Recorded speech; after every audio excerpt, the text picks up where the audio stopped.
Let's go to Dave, who's on the line in Chicago, Illinois. Dave, you're on the Ken Coleman Show. Hey, Ken. Thanks for having me on. How are you? I am living the dream. How are you? I'm well. It's Friday. Wait a second. Now, I am all about enjoying the weekend. I am looking forward to my Saturday and Sunday. I always do, because I am recreating, right? I'm recreating myself. I'm recharging myself. But buddy, we don't want you to be that happy that it's Friday. So what's going Fair on? enough. How can I help? Sure. So I was a financial advisor in a bank for the last few years, and recently left to start my own practice. Okay. Kind of just got fed up with a lot of, for lack of better words, the BS I was dealing with, and decided I could do it better on my own. But that said, this is the first time I've ever been self-employed. Right. So there's a lot of anxiety. There's rules you have to follow. So I was only able to bring so many clients, that followed me over, and had to be very careful. So I'm basically rebuilding from scratch now. Right. And just thought I'd call in and talk to you, just because it's a totally different mindset, being a self-employed versus being an employee somewhere. Boy, and I keep asking myself, what is it? Sorry, what was that? I said, boy, isn't it? Oh, yeah. I was basically saying, amen. You got that right. Yeah. And it's, since I was 13 years old, I've had a job, and now I'm in my 30s. This is the first time I've ever been on my own. So probably every morning I wake up and ask myself, am I crazy for doing this? No. Should I go back? Yeah. Well, those are two different questions. You're not crazy. Yeah. Should you go back? Is that the big question for me today? Yes. Well, what's that based on? How long, first of all, how long have you been on your own, hanging your own shingle? Yeah, about 6 months now. Okay, 6 months. And you're a financial advisor, so you got to have clients, number one, and you're 6 months in. And not only do you have to have some clients, you got to have some clients with enough, money to invest and to do some things with, so that you're actually getting paid. Yes, correct. Well, how long did you think it was going to take to get you to a point where you were stable with a client base? I figured it'd probably be about a year and a half. Okay, hold on. I stop you because we have to think practically. Okay. You thought it was going to take a year and a half. You're 6 months in. Right.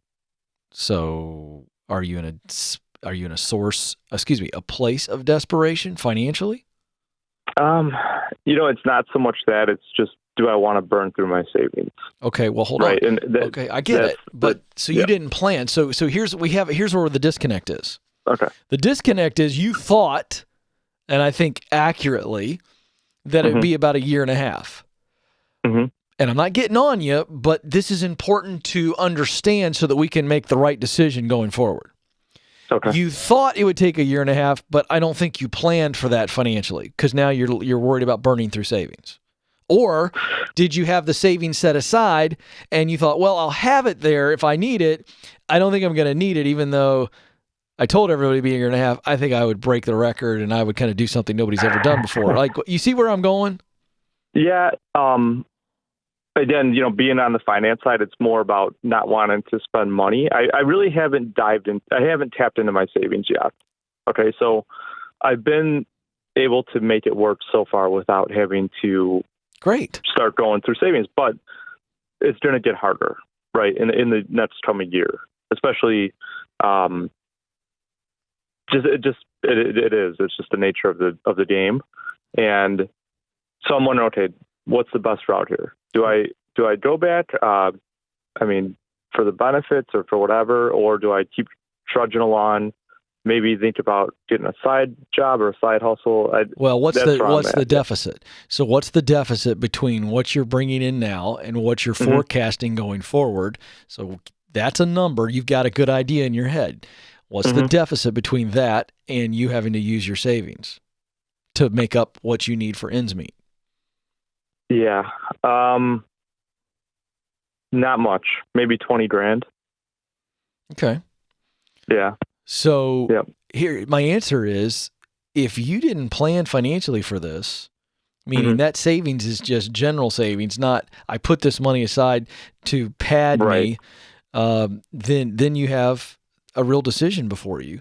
And and you're going to have to say, all right, do I want to go get a side job? Will the side job make up the 20 grand?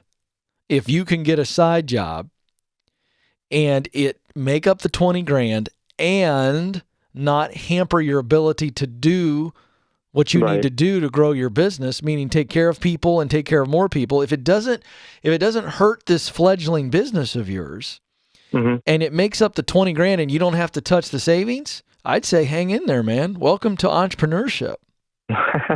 Now, hang in there, huh? You know, the thing that worries me is the healthcare costs, right? Because that's just one thing that I did not anticipate being as expensive as it is. I get it. So let me give you the other scenario.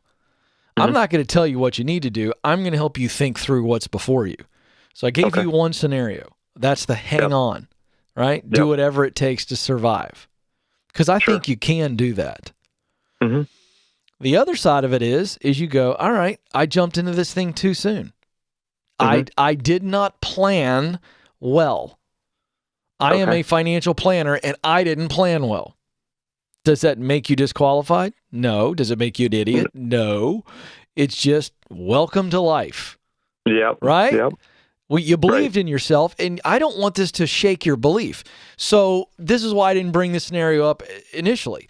The other scenario, Dave, is that you say, all right, I'm going to shut it down, and you got some you got to think about that. What does that do? How does that affect these clients, you know? Right. And then you say, all right, I'm going to live to fight again. Maybe it's 2 years down the road. Maybe it's 3 years down the road. And next time I know that I've got to do this.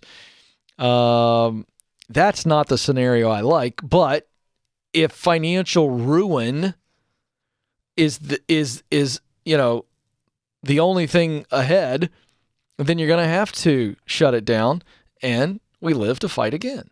Don't go into financial ruin over this. But I'd like to see you hang on. I'd like to see you really hustle and say, I'm going to give myself a chance. And I'm going to cut my expenses. I'm going to go get a side job. I'm going to sell some stuff. And I'm not going to eat into all those savings, but I'm going to bet on myself here, and I'm going to give myself a little bit more time. That's what I think. That's what I would do. I think there's a way for you to make up that $20,000 shortfall. If you really want to work for yourself, and I know you do, then you're going to do what it takes. That's what I'd prefer you do, because I trust that you're going to make a smart financial decision.